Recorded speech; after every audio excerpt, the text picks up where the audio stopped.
When we're doing the sandwich method on a Pacific tile, we're going to go ahead and do the following steps. So first we'll cut our base panel out of our pipe. Then we're going to go ahead and take our pipe jack and going to cut that so it fits in the coursing. We're going to go ahead and throw caulking across the sides and the back. And then we'll go ahead and place this over the pipe. You can form that to the panel. Then we'll take our second panel, and you can do a full panel or a partial like you see here, and go ahead and cut that pipe jack out of that panel. So now we're just going to go ahead and place that right over top. And then we'll come back and start fastening as normal.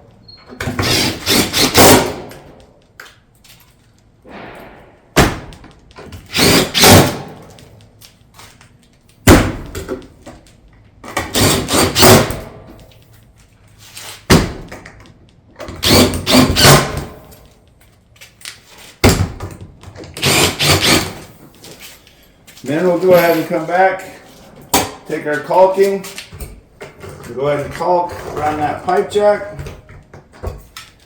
and then we'll cover our caulking with our granules from our touch-up kit to protect that caulking and to dress it up.